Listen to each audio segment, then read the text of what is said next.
This is The Roadmap with Lee Heisman. Hello, everyone, and welcome to The Roadmap, exclusively here on ASBN.com. I'm Lee Heisman. Every week, we bring you some of the brightest and best entrepreneurs, CEOs, and business owners who are climbing the ladder, scaling their businesses, and thinking about how one day to exit stage left. Today, we have a very special guest, my very good friend, Tony Rouse. Tony, welcome to the show. Thank you, sir. Thank you for having me, Lee. Tony Rouse with Meet Tony Rouse. Tony, listen, anytime I meet you, when I first met you to every single time that I meet you like today, my energy level goes up tenfold because I always get something back from you, and that's kind of part of your entrepreneurial spirit. So if you don't mind, take a moment and share with our viewers, talk about your entrepreneurial spirit and talk about, when you got into the entrepreneurial bug and when it bit you, and then kind of go into a little bit about your next phase of where you are in your business career. Yeah, absolutely. Wow. So entrepreneurial spirit, I think, I've always had it in some form. Has it been active? Nah. But probably within the last 6 or 7 years or so, that's when we really dove in. Because I had this big dream that I actually wanted to build a hotel. And the funny thing about it, it's like, this is what I want to do, but at the time, I didn't have any hotel money, no hotel experience. Like, how are we even going to get to this place? And what ended up happening, it was just one of those where I go in before I go out, meaning I go inward. So I prayed about it, honestly. And I was just like, God, hey, I want to do a hotel. I have no clue. And I heard the word candle. And then I was like, okay, this is completely weird. So you're going to say you wanted to go hotel and you then heard the word candle. Exactly. Because we're getting to the juice here. So I heard the word candle and I was like, this makes no sense to me. How does this even, two and two together? But then I realized, I'm like, well, I don't have any other game plan. Let's try it. And what I said was, if I made one, I would make it smell like this. And that's how we started. And I want to show you, real entrepreneurship. I literally sent an email to 11 of my friends of saying, hey, I want to do this thing. It's a candle. If anybody's interested, you can buy one. And we're selling them at that time, we're selling $55 a piece. So we came out the gate, already kind of creating some of the names of your brand, because if you look up your website, meetTonyRouse.com, the names of your candles, the scents, and I like the way you sent an email, you S-E-N-T the email, you didn't S-C-E-N-T. Funny enough, the name of the first candle was S-C-E-N-T though. Ooh, yeah, okay.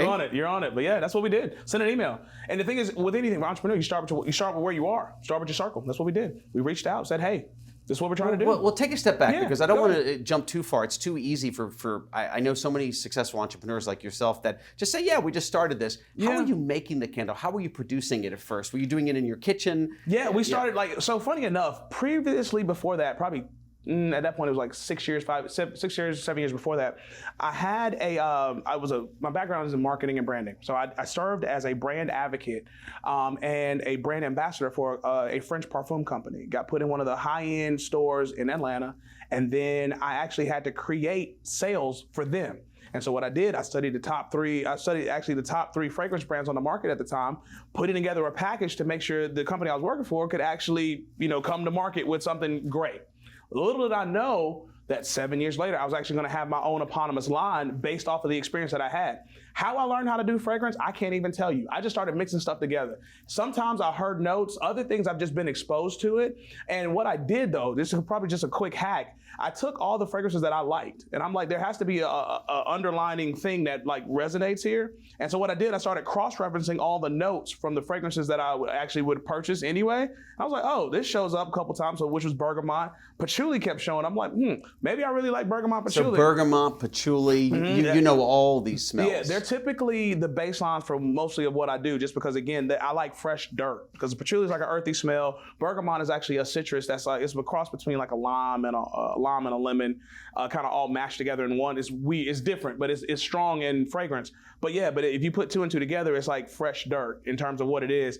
And that's the basis for our stuff in a lot of ways. And so, we just started. And once you start doing something, you start making it happen. But to your point, we started very scrappy. Having to figure stuff out. The internet, Google is your best friend when it comes to getting stuff built out. And I think the one thing you mentioned about the entrepreneurial spirit, I think the one thing that's necessary, you got to have grit. You got to have an ability to say, you know what, I'm not going to quit. And I think that's what I had to learn. There have been many points where it was super low for me. And what I realized was I was stronger than I thought I was. I was tougher than I thought I was. And I knew how to get back up. And there was points I got beat down. I'm not even going to front about that. There were times where it's how are we even going to make this thing even into something? But it's what we would tell people, even when you have people that may be dealing with, negative thoughts and even of life-ending moments. you go to sleep and you wake up. And I think so many times you have to remember, just go to sleep and wake up. You know, and it's funny, Tony, I have to interject and say, a lot of people and entrepreneurs, like you said, and I want to get into that mindset because I know you're an expert in this realm, but a lot of entrepreneurs are always thinking way down the road. What do I do in 3 months from now, 6 months from now, a year from now? And I will tell you, I look into this screen for entrepreneurs that are growing their business, maybe to sell their business, and sometimes the best decision is to just take it day by day, moment by moment, and create a more myopic perspective, much smaller vantage point instead of feeling overwhelmed. So I love the way you broke it down day by day and just that next step in waking up. So go back, we were talking before you showed up as you came running in here today, and I'm so glad to have you on the show because it's been weeks of us getting you onto the program. But in the past 24 hours, you've been on a plane from California, handling a business meeting late last night, taking care of some other stuff today, and you talked about being overwhelmed as an entrepreneur, but how you handle that overwhelmedness. What's your recommendation for our listeners as they are feeling overwhelmed every day? Don't quit. I mean, I know it sounds so simple, but don't quit. It's that same mindset. It's kind of going back to where you were talking about taking it day by day. I love this conversation. How do you eat an elephant? One bite at a time. And it's that mindset of, you show up and you realize what you have to do. You realize what's necessary. And I think the thing is where I kind of, like in my mindset where it really shifted, I get to do this. I don't have to do this, but I get to. And that's what the joy, and granted, even in the times where things that I may not like as much, but when I look at the bigger picture of where we're working towards, it's like when you feel yourself getting off track, you remember why. You remember the why. It's like when you feel like quitting, remember why you started.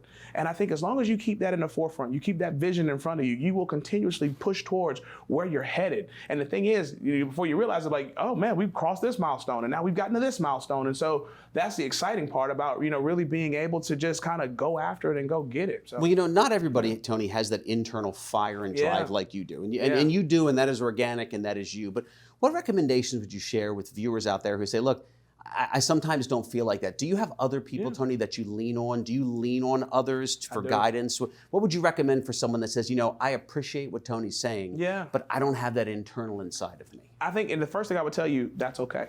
Because you have to acknowledge where you are. To get anywhere where you're trying to go, you have to say, you know what, it's like the maps you see in the malls, or used to be before they became digital. But you'll say, for instance, if you're trying to go to this big department store, it's great to know where it is, but if you don't know where you are, you don't know the turns and things that you have to take to even get there. Tony, the map where it says you are here, there's a little arrow with it. That's an amazing reference. Exactly. So you have to know where you are to get to where you're trying to go. And that's the thing. It's like, well, I don't have that internal fire. Okay, that's fine.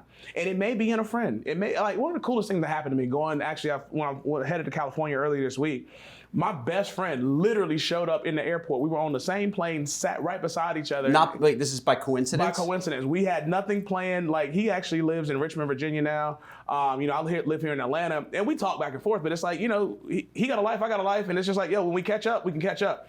But for us to be on a 4-hour flight together, and literally sitting beside each other, we both got aisle seats, and it was just cool. We picked up right where we always leave off. Wait, so you were randomly on the plane, randomly on 2 aisle seats. Yep. He could have been 7 rows behind you. You would have never seen him. Yep. Maybe even 4 rows behind you. Well, you're noticeable with the delicious beard. You'd have to be 20 rows back there or in front of you to not have to see that deliciousness on your face. But you were literally right next to each other. Yeah, we're literally right next to each other, right there at the front. And it's funny because those are the moments of energy, sometimes, or energizing, if you will. Sometimes you need to connect to the people that are in your circle that that root for you, right? And I think those are necessary. There are, people talk about all the time, you may have enough friends that fit on one hand, but as long as you got those friends, those are the ones that that can help you push through. And it's one of those things where I reflect a lot on the people that I'm connected to. People like yourself, like people that are in my circle, people that inspire me, and people that I root for them just as much as they root for me. And I think what's so amazing about that is that when you have an opportunity to cheer other people on, you'll find yourself being cheered on either by, kind of extending the grace, gratitude, and favor that you have for them. You see somebody else actually pushing the same thing for you. So it's that cyclical effect. And I think that's the other thing too, is like, how do you get out of funk? Well, it's like, you do what you need to do, but help somebody else. Because what's going to happen at some point, you'll either start to help yourself out, or you'll see other people actually helping you out in that same process. Well, so segue into this, because the roadmap is not just about growing, scaling, and entrepreneurship, but it's that final chapter where someone says, it's time for me to exit out of my business. And you haven't exited yet, but you've actually had people approach you about your brands, your scents, your candles, which are amazing, by the way. And ever since you gave me the samples, I cannot stop with them. And the names are extraordinary, and I do recommend people going to see that. But you've actually had people proactively come to you to either be a wholesaler or even buy your company. They want to buy us out. Tell us a little about that story of how that happened and why you made the decision not to engage that now. Well, it came along from the aspect of people trying the product. They enjoyed it. So, I tell people all the time, make something great. If you make it great, people will want it. Now the question is, how do we want to be able to distribute it to them? And so for us, it's really one of those, it may be no today, but it may, or it just may be not now. And that's okay. Because for me, we want to build it up bigger. We want to get, we want to be even better, even greater, because I know what we have. I know the value that's there. And so because of that, I'm not willing to sell ourselves short for what I know that it is. And I think that's the one thing too, is like you have to recognize your value. So many times in general, people are looking for a deal to be able to get a higher value when they don't have to pay for the value, if that makes any sense. Yeah, well, it's all about timing. And, absolutely. we talk about that at ESL, which is, when someone comes to our organization to help promote them to sell, it may not be the right time because we can take a look at books and where the product is, and someone's just trying to get a deal and get you early. Instead of knowing, hey, I need to get my books and what's my trajectory, right? So this was an early type of purchase. Oh, absolutely. You see much more runway and more of a hockey stick curve in your organization. Well, yeah, because you realize we haven't done all we can do yet. And so because I know that, that's why I'm not willing to even, and I'll entertain it because it's like, okay, yeah, I want what we got. But at the same time, I also realize we haven't exhausted all of our resources. Yeah. And for me, I think, we will exit when I know we have not necessarily nothing left in the tank, but when I know that I've completed my responsibility and assignment as it relates to this. So, when you're running with jet fuel and you're burning bright, a lot of people say, and like you said, you caught yourself. You don't want to sell your business when you're running out of gas because who wants to buy it then? You want to run it, you want to sell it when it's in this amazing trajectory and you can feel that you're on the way there. So you were talking about you had a recent candle that you re-released. Yeah. So the re-release one we had is Yacht Club, which is one of my favorites. Yacht Club is my ode to Miami. Miami is one of my favorite cities in the contiguous 48 states because it's like being international, not being international, but I love Miami. So Yacht Club itself is like citrus in the sea. So we have a good time. We release citrus in the sea. Citrus in the sea. It's just great. It's got some blood orange in it. It's awesome. So we released that one or re-released it. We sold out as soon as we put it out because we have a lot of our clients and stuff. Yacht Club is a fan. It's pretty cool. Not gonna lie. And then every month or so, excuse me, not every month, but every quarter or so, we release a new fragrance. So one of the ones we were testing about a week ago is actually our new one. I'm big into chess. It's funny. I was even playing chess on the plane. I enjoy chess. But we have a new fragrance called Black Knight. Oh, yeah, which is good. I have to make sure I get you one. But you're not getting Martin Lawrence isn't promoting that one. I know, right? The name of his movie, I think. Yeah, he did have a movie with that. But yeah, it was like it's kind of based a little bit off chess, but it is a white musk and oud. So it is amazing. It's good. I'm not even gonna lie. It's good. It's really good. So we were testing it. So anytime that we do anything before I do a major rollout, we always do. Hey, let's test it. Let's just check the market. I know I liked it because I'm quality control. I'm like, if I like it, hey, I know it's good, but let me just find out what the people think. So it's a big thing for us, and it was a big win, and I'm pretty excited about it. I will tell you, 15 minutes flies by like this. Yeah. It's unbelievable. Thank you for coming all the way out today, Tony. My pleasure. So a few things. Yeah. If people want to get in touch with you, number one, for the energy. Yeah. For maybe making you one of their 5 friends or associates that they might need because they might not have that inside of them. Yeah. What's the best way for them to get in touch? They can always find me online. Go to www.meet, that's MEET, Tony, Tony, Rouse, Rouse.com. Also, that's our handles for Facebook, Instagram, Twitter, or X, whatever the name goes by now. We're all there, social media, and all that kind of good stuff. I almost started singing Mouse. As you were spelling out Rouse, it made me think of the Mickey Mouse Club. I have an uncle named Mickey. So we actually, yeah, exactly. So it's the whole thing. Yes. Was he picked on for years? Not necessarily. So his real name is Mark, but he goes by Mickey, and he's always been Uncle Mickey. Uncle Mickey's one of the coolest things. Actually, shouts out to Uncle Mickey, Aunt Janice. Y'all's umbrellas are on the way, so I got y'all. Yeah. Shouts out to the fam. Well, no, we just released a lot of umbrellas. Like we have, they're amazing. They're custom. They're 62-inch. They're full-size golf umbrellas. Yeah.